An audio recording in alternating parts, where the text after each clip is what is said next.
Hi, I'm Jesse Fire, and today I'm going to be teaching you about voting and why you should be voting. What would happen if your freedom of speech and right to bear arms was taken away from you? As American citizens, we fought for independence to gain these rights, and more importantly, the right to vote. Through the democratic process, we changed the country we love.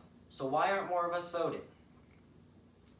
In most American elections, around 60% of people participate. According to PBS.org, slightly half of all registered voters were a part of the 2016 presidential election. And according to NPR, less than 50% are involved in the midterm elections. This year, there have been many public service announcements trying to get people to get out there, get registered, and vote. So, we should vote. You should vote. Even though you are one person, if everyone starts to vote, we can make a big change. This year, there are several elections, but they're all very important. The next election is November 6th, only a few days away. According to USA.gov, all positions in the House of Representatives are open for re-election. This is very important because it could sway the majority in the House right now or increase the majority of representatives. 1/3 of all U.S. senators are up for re-election, and 36 state governors and 3 territory governors are up for re-election as well. The governor makes many decisions for the life you live. So, why aren't you out there voting? You can see that there is a lot at stake in this election, so why aren't more of us voting? One common thought is your vote doesn't matter, and I disagree. According to a website called The Best Colleges, the generation of 18 to 29-year-olds holds the largest voting pool in America right now. But only about 19% of us voted in the 2016 presidential election. If you wonder why some of your beliefs aren't being represented, it's probably because enough of us in our generation aren't voting. The New York Times covered a very interesting story about Virginia's next House delegate. On January 4th, 2018, citizens of Virginia witnessed a very unusual voting event. In the election of their next House delegate, the two candidates tied with 11,608 votes each. This is very uncommon, but it does happen. So the way they solved this was simply by pulling a name out of a hat. If you didn't think one vote could change the direction of an election, think again.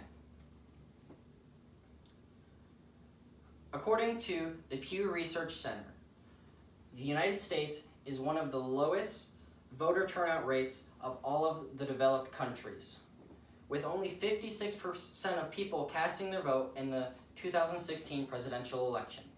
This is a problem I would like to see change. Many people who participate in elections feel a sense of satisfaction. Many politicians could do more to make reluctant voters more interested. One tactic politicians have used for hundreds of years is hosting events. They promote their popularity and get people excited for the upcoming election. They travel around the country, raising excitement everywhere they go. Business Insider suggests that you can, just by having awards for showing up to vote, could maybe increase voter turnouts. Could this really impact turnout and satisfaction? Some of the rewards that could influence people more are free food. Food is always a good motivator, so why couldn't offering a hot dog get more people to come and vote? Make Election Day a holiday. A big problem people have is that they don't have time in the day to go to the election. So by making it a national holiday, you clear out their schedules so they can come and vote. Creating an app that people can vote from. In the 21st century, apps are made for everything. So why couldn't we have an app for voting? This would make it possible for people to vote from the comfort of their own home. Being satisfied about voting can go a long way to larger voter turnouts. Not being happy with your vote but visualizing voting can lead to a higher turnout.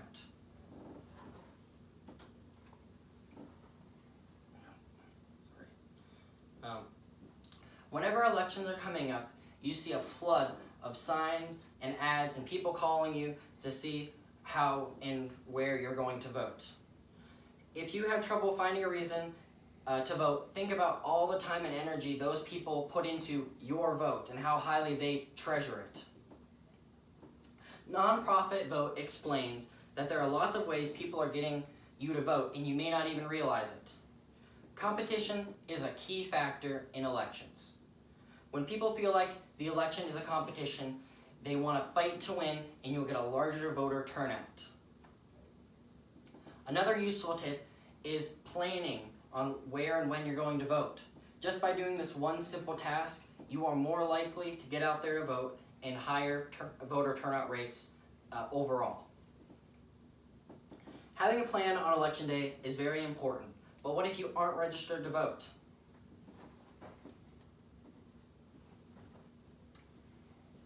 Alright, how to get registered to vote and where and when to vote. It's important to know that if you aren't registered to vote, that you have to be registered 30 days before the next election to participate. Getting registered is easier than it sounds. Just by going to vote.gov, there you can figure out how you can vote. Some states allow you to register online, and Ohio is one of those states. All you need to do is get your Ohio driver's license or Ohio identification card number, name, birthday, address, and the last 4 digits of your social security card number, social security number. This will need, if you don't have any of these items, you can manually fill out a form and send it to your County Board of Elections to get processed. That's the second way to get registered to vote. The third way to get registered to vote is to register at your local library. September 25th, 2018 was National Voter Registration Day. National Voter Registration Day started in 2012 and is always the 4th Tuesday in September. According to nationalvoterregistrationday.org, more than 800,000 people were registered to vote this year. When is it important to re-register to vote? When you turn 18, when you move, or when you get married. So where do you go to vote then? It's really simple as well. Go to vote.gov, put in your address, and it'll tell you where you can go to vote. This year, there have been many public service announcements encouraging people to vote. This is just one example of a new awareness that people should get involved with the process of electing our government. Voting is an American right. It's our right and responsibility. Don't make excuses about why you can't vote and make it to the polls. Voting is one of the most important decisions you can make. Whether or not you win or lose, being a part of the democratic process is important and you will learn a lot from it. Getting to the polls November 6th and making a plan on where you're going is the first important step. Being a part of the democratic process is something that we can all do to help our country become the best it can be. Thank you. Alright, here's this. I have my first 2 pages, are just my regular sources, and then I have my image sources citing everything else. Hand me that. Alright, thank you. Alright, once again, this is my family who helped me record this.